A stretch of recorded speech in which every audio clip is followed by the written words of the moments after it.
नमस्कार विद्यार्थी मित्रांनो, मी निलेश सदा तुमच्या सर्वांचं आपल्या यूट्यूब चॅनलवर स्वागत करीत आहो. विद्यार्थी मित्रांनो, जो काही तुम्ही आजचा थंबनेल बघितला याच्यावर तुम्हाला सांगितलं की बा तुम्ही कृषी सेवकची जर तयारी करत असाल तर ही चूक करू नका. तर कोणती चूक नेमकी विद्यार्थी करत आहेत? तर बघा, बऱ्याच जणांचे कॉल येतात, SMS येतात आणि ते विचारत राहतात, सर मी हे पुस्तक वाचत आहे, यानं केलं तर होईल का? किंवा मग मी अशा पद्धतीचा क्लास लावला आहे, असं केलं की मी होईल का?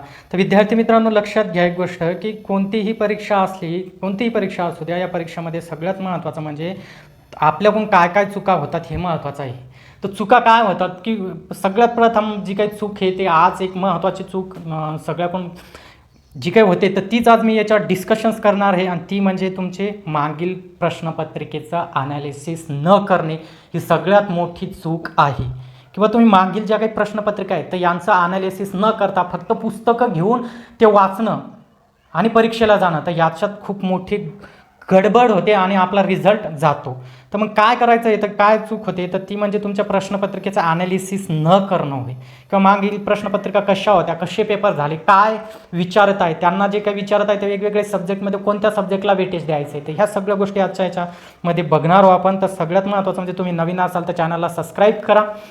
तर बघा, सगळ्यात महत्त्वाचं म्हणजे किंवा मागील कृषी सेवक प्रश्नपत्रिका का केल्या पाहिजेत. आता मी कृषी सेवकच नाही म्हणत आहे, तुम्हाला जी कोणती परीक्षा करायची असेल, पण आज आपण इथं कृषी सेवकवर बघित आहोत, पण म्हणून आज आपण इथं कृषी सेवकचं इथं डिस्कशन्स करणार.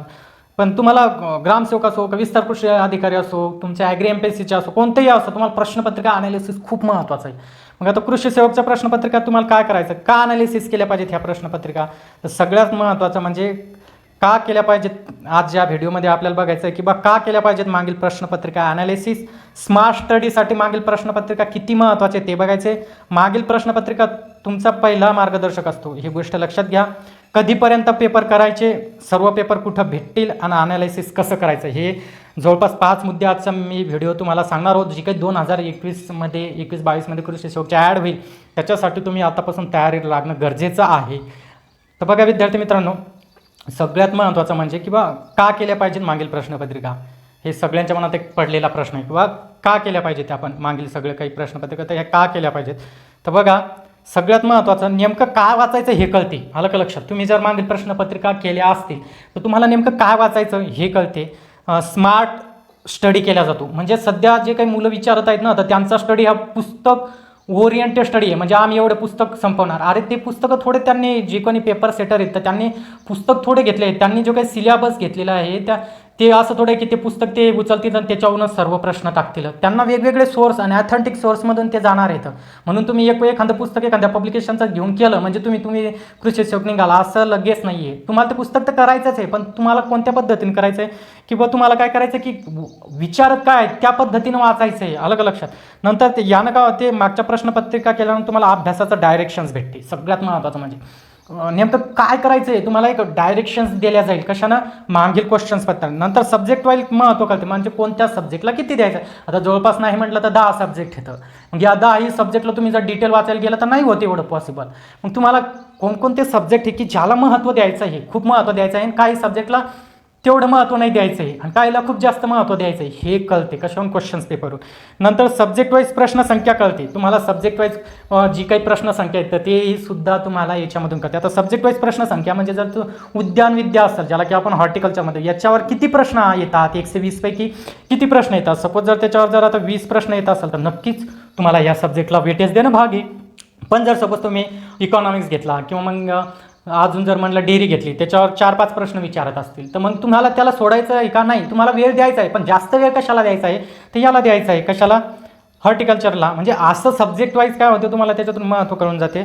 नंतर सब्जेक्ट वाईज क्वेश्चन संख्या कळते. प्रश्नपत्रिकाची डेप कळते, म्हणजे तुम्हाला किती खोलीमध्ये ते प्रश्न विचारत आहेत आणि तुम्ही अभ्यास कसा करत आहात, म्हणजे तुम्हाला किती खोलीमध्ये जाऊन ते प्रश्न करायचे आहेत सगळे, आणि तुम्ही अभ्यास किती वर करत आहात हे सुद्धा तुम्हाला प्रश्नपत्रिकेमधून कळते. आलं का लक्षात? म्हणजे नुसतं व्हेरायट्या पाठ करणं म्हणजे तुमचं झालं आहे असं नाही आहे. तर तुम्हाला त्याच्यामध्ये काय काय विचारत आहेत, आतमध्ये जाऊन किती डीपमध्ये जात आहेत हे सुद्धा तुम्हाला प्रश्नपत्रिकेवरूनच कळते.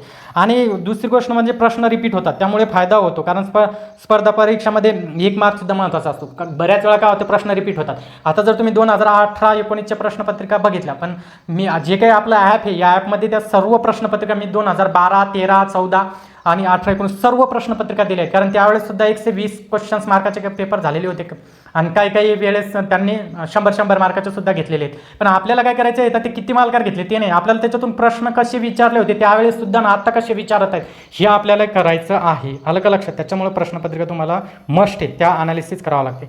मग आता स्मार्ट स्टडी काय असते नेमकं, म्हणजे स्मार्ट जे काय म्हणतात, तर हे म्हणजे सर्वात पहिले मागील प्रश्नपत्रिका असणं महत्त्वाचं आहे. ज्यावेळेस तुम्ही त्या एखाद्या सब्जेक्टचा अभ्यास करसाल तर तो सब्जेक्ट हातात घेता वेळेस तुम्हाला त्याच्यावरले आलेले सर्व प्रश्नपत्रिका वाचून काढायचे आहेत. मग प्रश्नपत्रिका म्हणजे काय, जर तुम्ही सपोज आता सॉईल सायन्स वाचता, ज्याला की आपण काय, किंवा मग तुम्ही उद्यानविद्या वाचता, हॉर्टिकल्चर वाचता, तर तुम्हाला काय करायचं, तुमच्याजवळ जेवढ्या काही मागच्या सर्व प्रश्नपत्रिका आहेत, तर हॉर्टिकल्चरवर किती प्रश्न आले होते हे अनालिसिस करावं लागेल तुम्हाला. आलं का लक्षात? हॉर्टिकल्चरवर किती प्रश्न आले होते आणि ते प्रश्न कशावर विचारले आणि त्याची डेप्थ काय होती, तर हे तुम्हाला कळेल. म्हणजे तुम्हाला काय होईल, ज्यावेळेस मग तुम्ही हे पुस्तक वाचाल तर तुम्हाला किती डेप्थपर्यंत जायचं हे कळून जाईल. नंतर योग्य रेफरन्स बुक, मागील प्रश्नपत्रिका, सराव पेपर आणि योग्य गायडन्स, याची सगळं डेफिनेशन्स म्हणजे तुमचा स्मार्ट स्टडी. स्मार्ट स्टडी काय आहे, तुमचा रेफरन्स बुक योग्य भेटणं, मागील प्रश्नपत्रिका विश्लेषण करणं, सराव पेपर आणि योग्य गायडन्स. तर आपल्या यूट्यूबमार्फत तुम्हाला ते गायडन्स दिल्या जाते. तुम्हाला या आपलं जे काही ॲप आलेलं आहे तर या ॲपवर सुद्धा तुम्हाला सराव क्वेश्चन्स पेपर दिल्या जातील. आलं का लक्षात? त्याच्यानंतर कोणत्या टॉपिकवर फोकस करायचा हे कळलं पाहिजे. तुम्हाला कोणत्या टॉपिकवर फोकस करायचा आहे, टॉपिक म्हटल्यापेक्षा कोणत्या विषयावर तुम्हाला फोकस करायचं आहे हे सुद्धा तुम्हाला काय होईल याच्यातून कळेल. मग प्रश्नपत्रिका तुमच्या सर्वात पहिला मार्गदर्शक आहे. कोण आहे, तर मी काय म्हणतो, तुमच्या प्रश्नपत्रिका. कोणीच तुमचा मार्गदर्शक नाही, तर सर्वात प्रथम जर कोणी असेल तर तुमचा प्रश्नपत्रिका असतील. आलं का लक्षात? तर प्रश्नपत्रिका तुमचा सर्वात पहिल्यांदा तुम्हाला गाईड करणारा आहे. त्याच्यामुळं सर्व प्रश्नपत्रिका तुमच्याकडे असणं गरजेचं आहे. तुम्ही कोणतेही क्लास न लावता स्टडी करू शकता, त्यासाठी तुम्हाला तुमचा मार्गदर्शक तुमच्याजवळ ठेवला पाहिजेत. मग तुमचा मार्गदर्शक कोण आहे, तर तुमचा मार्गदर्शक आहे तुमचे क्वेश्चन्स पेपर. मग ते तुमच्याजवळ असले पाहिजेत. तुमचा कृषीचा कोणताही टॉपिक रीड करायला घेण्याआधी त्या टॉपिकवरील मागील सर्व कृषी सेवकमधील प्रश्न विश्लेषण झाले पाहिजेत. म्हणजे जो तुम्ही टॉपिक वाचत आहात तर त्या टॉपिकवरील सगळे प्रश्नपत्रिका अनालिसिस झाली पाहिजेत. सेल्फ स्टडी करत असाल तर मागील प्रश्नपत्रिका असल्याच पाहिजे. सेल्फ स्टडी करत असाल आणि नसाल तुम्ही क्लासही लावले असतील तरीही तुम्हाला प्रश्नपत्रिका करणं गरजेचंच आहे. कारण क्लासवाल्याचं असेल किंवा दुसरं कोणाचं असेल ते त्याचा सिलेबस कंप्लीट करतील आणि शिकवतील. पण तुम्हाला क्वेश्चन्स पेपर सांगता येत ना की ते कोणत्या पद्धतीनं क्वेश्चन्स देत आहेत, कोणत्या पद्धतीनं तुम्हाला किती डीपपर्यंत देत आहेत हे तुम्हाला क्वेश्चन्स पेपरच करायचे आहेत. तर नंतर कधीपर्यंत प्रश्नपत्रिका करायच्या आहेत, या कधीपर्यंत करायच्या आहेत, कधीपर्यंत प्रश्नपत्रिका, मागील सर्व प्रश्नपत्रिका भेटल्या तर खूप छान. म्हणजे मागच्या तुम्हाला सगळ्याच क्वेश्चन्स पत्रिका भेटल्या तुम्हाला खूप छान. तर मग आता तुम्हाला 2018-19च्या आहेतच, पण सोबत आपण काय केलं, आपल्या ॲपमध्ये बाकीच्याही क्वेश्चन्स पेपर म्हणजे 2012, 2014 या सगळे क्वेश्चन्स पेपर टाकलेले आहेत आपण. तर तुम्हाला ते सगळे क्वेश्चन्स पेपर करायचे आहेत. नंतर कृषी घटक अजून बदलले नाही, त्यामुळे सर्वात जुनी प्रश्नपत्रिका तुम्हाला करायची आहे. त्यामधून प्रश्नसुद्धा रिपीट होणार आहेत आणि कॉम्पिटेटिव्ह एक्झाममध्ये खूप महत्त्वाच्या याच नाही तर सर्वच प्रश्नपत्रिकेसाठी तुम्हाला सगळ्या प्रश्नपत्रिका सगळ्यात महत्त्वाच्या आहेत. म्हणजे तुम्हाला जेवढ्या मागच्या क्वेश्चन्स पेपर सांगतील तेवढं तुम्हाला काय करायचे आहेत. नेक्स्ट मध्ये आता तुम्हाला सगळ्यात म्हणजे ही कुठे भेटतील सर्व कृषी सेवकच्या प्रश्नपत्रिका. तर विद्यार्थी मित्रांनो, आपण आपलं जे काही ॲप आहे ते ॲप हे सदार ॲग्री प्लॅटफॉर्म, याच्यावर तुम्हाला मागील सर्व प्रश्नपत्रिका दिलेल्या आहेत.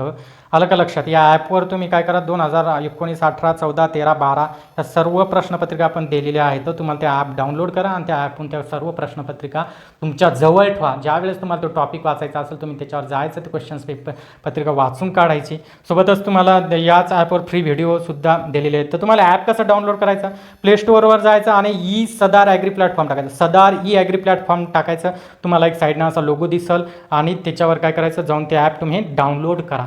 सोबत काय करायचं आहे, तुम्हाला डिस्कशन्स करण्यासाठी आपण एक कृषी सेवकचा ग्रुप तयार केलेला आहे. तर त्याच्यासाठी तुम्हाला टाईप करायचं आहे सदार कृषी सेवक. असं टाईप केलं की तुम्हाला तिथे एक लोगो दिसेल, त्या लोगोवर ते जाऊन तिथं तुम्ही काय करायचं आहे, तो ग्रुपसुद्धा जॉईन करायचा आहे. सोबतच मी तुम्हाला अजूनही तुमच्या सराव प्रश्नासाठी सराव प्रश्नाच्या टेस्ट सिरीजसुद्धा तुमच्यासाठी घेऊन येत आहे. मागील प्रश्नपत्रिका विश्लेषण कसं करायचं, आता मागील प्रश्नपत्रिका आहेत पण विश्लेषण कसं करायचं, तर सर्वात पहिले तुम्ही एक चार्ट तयार करा व त्यामध्ये कृषीचे वेगवेगळे टॉपिक लिहा. म्हणजे चार्ट तयार करायचा आणि चार्टमध्ये कृषीचे वेगवेगळे टॉपिक लिहायचं. विद्या ॲग्रोनॉमी झालं तुमचं, पुन्हा विस्तार शिक्षण झालं, कृषी विस्तार शिक्षण झालं म्हणजे एक्सटेन्शन एज्युकेशन्स, तुमचं हॉर्टिकल्चर झालं. या सगळ्या गोष्टीचं काय करायचं आहे, तुम्हाला वेगवेगळे असं टॉपिक बनवायचं आहे. तर त्यामध्ये काय करायचं आहे, लिहायचं क्वेश्चन संख्या किती आले, काय आले, आणि तुम्हाला जो टॉपिक रीड करायचा आहे त्याआधी मागील प्रश्नपत्रिका त्या टॉपिकवर किती प्रश्न विचारले हे लिहून घ्यायचं. त्या टॉपिकचा हार्डनेस किती आहे, म्हणजे जो काही आपण विषय वाचत आहे, सपोज तुम्ही वाचता कृषी विस्तार. या कृषी विस्तारवर जे काही प्रश्न त्यांनी आतापर्यंत विचारले तर ते किती डीपपर्यंत विचारले हे करायचं आहे. जे प्रश्न तुम्ही बघितले ते किती विचारले ते लिहा, म्हणजे तुम्हाला कळेल की किती वेटेज द्यायचं आहे त्या सब्जेक्टला. असे प्रत्येक विषयाचं करायचं आहे व त्यानुसार स्वतःची रणनीती आखायची आहे. आणि जे काही आपण रेफरन्स बुक रीड करतो, सगळ्यात महत्त्वाचं म्हणजे आता तुम्ही एक सगळे क्वेश्चन्स पेपर ॲनालिसिस केले, आलं का लक्षात? हे सगळे प्रश्नपत्रिका सपोज तुम्ही ॲनालिसिस केले. आता ॲनालिसिस केल्यानंतर तुम्हाला काय करायचं आहे, तर तुम्ही जे काही रेफरन्स बुक म्हणून वापरता आता त्याच्यात हे आहे का नाही, आणि जर नसेल तर मग आपल्याला अजून कुठं भेटेल हे, तर ते आपल्याला करावं लागेल. आलं का लक्षात? जे तुम्ही क्वेश्चन्स पेपरमध्ये प्रश्न विचारलेले ते टॉपिक त्या पुस्तकात आहेत का नाहीत, नसतील तर तुम्हाला अजून काही क्वेश्चन्स बुकलेट क्वेश्चन्स पेपर वाचावं लागतील. जसं ज्या काही नोट्स येतं याच्या डिप्लोमाच्या ॲग्रिकल्चरच्या, त्या नोट्स तुम्हाला परिपूर्ण करावा लागतील. सोबतच मी तुमच्यासाठी एक 1,500+ वन लायनर क्वेश्चन्स घेऊन येत आहे. 1,500+ वन लायनर क्वेश्चन्ससुद्धा घेऊन येत आहे. सोबतच काय लवकरच या ॲपवर कृषी सेवक 120 प्रश्न असलेले टेस्ट सिरीज येईल. म्हणजे कृषी सेवक सराव प्रश्न आहे पत्रिका 120 जे काही कृषी सेवकचे प्रश्न राहणार आहेत तर याच्यावर सुद्धा टेस्ट सिरीज घेऊन येईल. आणि ॲग्री डिप्लोमा वन लायनर असा एक कोर्ससुद्धा मी या ॲपवर आणत आहे. त्याच्यामुळे तुम्ही काय करा, या ॲप डाउनलोड करा. आणि टेलिग्रामला सुद्धा कृषी सेवकची जर तयारी तुम्ही करत असाल, ॲग्री MPSCची करत असाल तरीसुद्धा आपल्याकडे वेगवेगळे टेलिग्राम चॅनल आहेत. त्या टेलिग्राम चॅनलला तुम्ही जॉईन व्हा, जेणेकरून तुम्हाला ज्या काही अपडेट्स येतात त्या मिळतील. परीक्षा होणार आहे, 100% परीक्षा तुमची होणार आहे. मे बी त्याला नोव्हेंबरच्या दिवाळीच्या नंतरही होऊ शकते, कारण कृषी खात्यातल्या जागा खाली आहेत आणि त्या म्हणजे तुमच्या कृषी सेवकच्या, ज्याच्यावर सध्या एक कृषी सेवक 6-6, 7-7 गावाची जबाबदारी सांभाळत आहे. त्याच्यामुळं सरकारला ह्या जागा भरणं भाग आहेत आणि सगळ्या सध्या ॲडव्हर्टाईजमेंट होत आहेत. नवीन काही अपडेट्स असेल तर मी तुमच्यासाठी घेऊन येत आहो. तर जे काही ॲप आहे ते डाउनलोड करा, प्लस सोबत टेलिग्राम चॅनलला जॉईन व्हा. टेलिग्राम चॅनलला जॉईन होण्यासाठी टाईप करा सरदार कृषी सेवक, पेस न देता टाईप करा तर तुम्हाला ते भेटून जाईल. तोपर्यंत बाय, टेक केअर. काही अडचण आल्यास हा माझा व्हॉट्सअप नंबर आहे. तोपर्यंत टेक केअर.